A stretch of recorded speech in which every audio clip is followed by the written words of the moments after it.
February 2021. The container ship One Apus limps into Kobe, Japan, missing 1,700 boxes. A third of her deck cargo simply gone, swept into the Pacific during a storm north of Hawaii.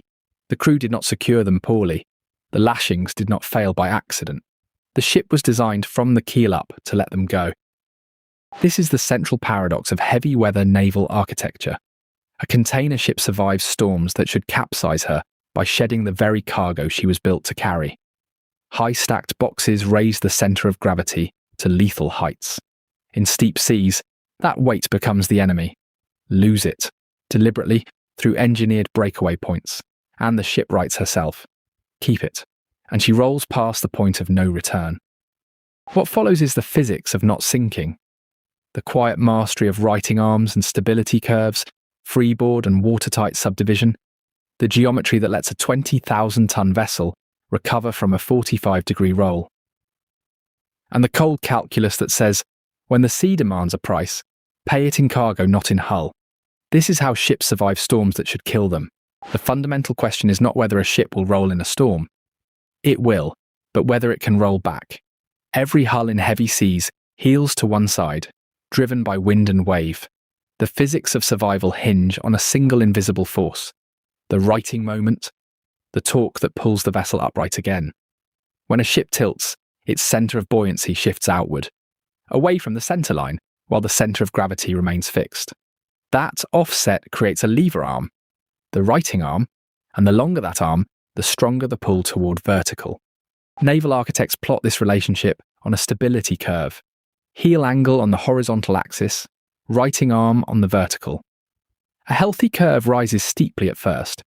Small tilts generate strong restoring force, then peaks around 40 to 50 degrees before falling away.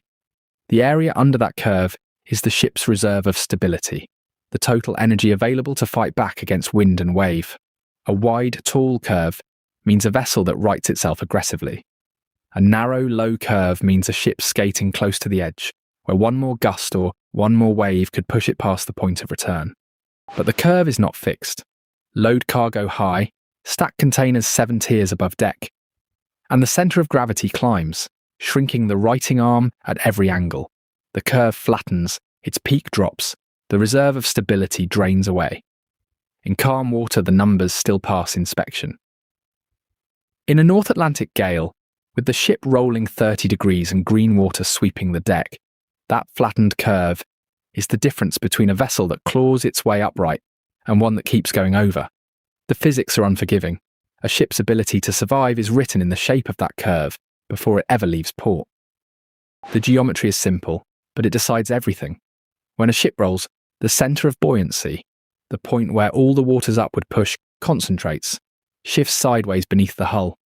Draw a vertical line upward from that new position, and where it crosses the ship's center line is the metacenter. If the metacenter sits above the center of gravity, the ship rights itself. If it doesn't, the ship keeps rolling.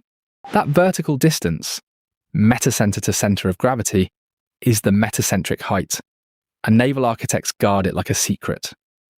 Too small, and the ship wallows sluggishly, vulnerable to capsize in beam seas. Too large, and it snaps upright so violently that cargo breaks loose and crew can't stand. The sweet spot is narrow, enough restoring force to survive a roll, but not so much that the recovery becomes its own disaster. But the metacentric height means nothing if the deck goes under. Freeboard, the vertical distance from waterline to main deck, is the ship's margin against drowning. When a wave breaks over the bow, that reserve height determines whether water simply drains through scuppers or floods the cargo holds. A container ship riding low, fully laden, might carry only 3 meters of freeboard forward. In beam seas, with the hull heeled 30 degrees, that margin vanishes on the low side. The ocean pours in, which is why naval architects design for reserve buoyancy.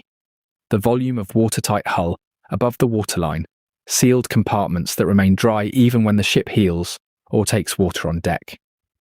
If the forepeak floods, reserve buoyancy in the midship sections keeps the bow from diving. If a cargo hold breaches, the surrounding void spaces provide enough lift to hold the waterline steady. It is not armour, it is volume. Empty, sealed, buoyant, buying time for pumps to work, and the ship to reach calmer water. But the stability curve assumes the hull stays whole. Breach the skin, collision, grounding, hull fatigue, and seawater floods inward, adding weight low in the hold. That should sink the ship instantly, dragging the centre of gravity down and forward until the bow dips under. It doesn't, because the hull's not one hollow box, it's a honeycomb. Vertical bulkheads, steel walls sealed with gaskets and dogs, partition the hull into watertight compartments. Flood one, and the others stay dry. The ship lists toward the breach, yes, but the shift is local. Contained. The remaining buoyancy keeps her afloat. This is subdivision, the principle that a ship can survive losing pieces of herself, as long as those pieces are walled off from the rest. The International Convention for the Safety of Life at Sea mandates 2-compartment survivability for cargo vessels. Any ship must stay afloat with any 2 adjacent compartments fully flooded. Passenger ships face stricter rules. Some must survive 3. The math is ruthless. More bulkheads mean more steel, more weight, less cargo capacity. But the trade is non-negotiable. You build the walls or you don't sail. Now the trap closes. A fully loaded container ship departs port with her centre of gravity already high. 23,000 boxes stacked 9 tiers above deck, each tier lifting the balance point further from the waterline. In calm seas, this is manageable. The stability curve holds. But when a storm builds and the ship begins to roll, that elevated mass becomes a pendulum, swinging against recovery. The higher the cargo sits, the shorter the righting arm at any given heel angle. The lever that pulls her upright shrinks precisely when she needs it most. Which means the cargo that justifies the voyage, the reason the ship exists, becomes the mechanism of her destruction. In a 40-degree roll, those topside containers exert enormous lateral force, a torque fighting the righting moment. If the ship recovers, they slam back, stressing lashings and frames. If she rolls further, they guarantee she will not come back. The twist is this: removing that weight mid-storm, losing hundreds of boxes to the sea, instantly lowers the centre of gravity and lengthens the righting arm. The stability curve rebounds. What looks like catastrophic failure is, in fact, the ship saving herself. The International Maritime Organization's Intact Stability Code acknowledges this implicitly. It requires ships to demonstrate adequate stability under maximum cargo load, but it does not require them to retain that cargo in survival conditions. The regulations assume loss. Naval architects design lashing systems with known breaking thresholds, not because they want cargo to fall, but because they need it to fall before the alternative occurs. The paradox resolves into cold pragmatism. A ship that can shed weight survives. A ship that cannot capsizes with her cargo still secured. So the lashing systems, the steel rods, turnbuckles and twist locks securing each container stack, are not engineered to hold forever. They're engineered to fail at a calculated threshold. Each twist lock is rated to a specific shear load, typically around 20 tons lateral force. Beyond that, the lock's cam mechanism deforms and releases. The container slides free. This is not a flaw. It's a fuse. Because if the lashings held, the force would transfer to the deck itself. A 40-foot container weighs 30 tons empty, more when loaded. In a 30-degree roll with the ship pitching, that mass generates lateral forces exceeding 100 tons. Steel deck plating is 3/4 of an inch thick. Hold the container, and the deck buckles. The hull cracks. The ship floods from above. Better to lose the box. Naval architects design for the 100-year wave. A statistical model derived from decades of buoy data, satellite altimetry, and ship reports. The North Atlantic Standard assumes a maximum wave height of 30 metres, trough to crest, with a wavelength matching the ship's hull. The stability curve accounts for this. A beam sea hitting amidships, the hull rolling 40 degrees, then recovering as the wave passes. But the model assumes the wave arrives as a smooth sinusoid. Energy distributed across its length, pressure gradual. Rogue waves don't arrive that way. They form when multiple wave trains converge. Constructive interference stacking energy vertically instead of spreading it horizontally. The result is a wall, 50 metres high, wavelength half the ship's length, face nearly vertical. The pressure isn't gradual, it's instantaneous. The equivalent force of the 100-year model compressed into 3 seconds. The stability curve never anticipated this. The righting arm calculation assumed time to respond. There is no time. Which is when the captain makes the choice the designers left him. Heel into the wave. Turn the bow 20 degrees off perpendicular. Reduce the impact surface. Let the hull slice rather than absorb. It costs speed. It risks broaching if the rudder loses bites, but it keeps the wave from hitting the full beam, keeps the roll from exceeding the vanishing angle. The ship survives not because the design handled the rogue wave, but because the design left room for a human decision the stability curve couldn't predict. But every stability curve ends. At some angle, 30 degrees, 45, 60, depending on the ship's design and load, the righting arm reaches its maximum value, then begins to shrink.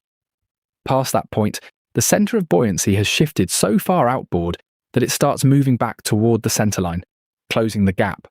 The torque weakens. The ship still wants to recover, but with less and less force. Roll her far enough, and the righting arm vanishes entirely. That angle, where the curve crosses zero again, is the angle of vanishing stability. Beyond that threshold, physics reverses. The centre of gravity now sits outboard of the centre of buoyancy. The righting arm becomes a capsizing arm. Instead of pulling the ship upright, the torque pulls her over. She continues to roll, not from wave action, but from her own geometry. 60 degrees becomes 70, 70 becomes 90. The deck goes vertical, then past vertical, until the superstructure hits the water and the hull inverts. There is no recovery. The ship has crossed the line where design can no longer save her. But the best survival strategy is never needing those curves at all. Modern container ships carry satellite weather receivers that download 6-hourly global forecast models, wind fields, wave heights, storm tracks, with 72-hour predictive windows. Shore-based routing services analyze the data against the ship's stability profile, fuel reserves and schedule, then transmit course corrections that thread between developing low-pressure systems. The North Atlantic in winter becomes a navigable maze, not a gauntlet to endure, but a pattern to read and avoid. Which means the stability curves, the righting arms, the calculated cargo loss, all of it functions as insurance for the route the computer couldn't plot. The ship that sheds containers in a rogue wave is the ship whose satellite link failed, whose schedule overruled caution, whose routing bet wrong. Naval architecture no longer designs for the storm you'll meet. It designs for the storm you failed to avoid. The physics remains. But the fight increasingly does not. So the ship survives not because it holds everything, but because it knows what to let go. The lashings fail before the hull does. The containers fall before the vessel capsizes. The stability curve bends, then recovers. This is not compromise, it's precision.